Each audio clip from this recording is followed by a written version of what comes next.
ॐ नमस्ते अस्तु भगवन् विश्वेश्वराय महादेवाय त्र्यम्बकाय त्रिपुरान्तकाय त्रिकाग्निकालाय कालाग्निरुद्राय नीलकण्ठाय मृत्युञ्जयाय सर्वेश्वराय सदाशिवाय श्रीमन्महादेवाय नमः। ॐ श्रीगुरवे नमः। ॐ गणपतये नमः। ॐ श्रीशिवाय नमः। ॐ स्थिराय नमः। ॐ स्थाणवे नमः।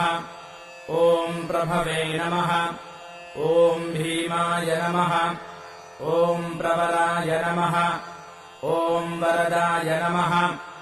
ॐ वराय नमः। ॐ सर्वात्मने नमः।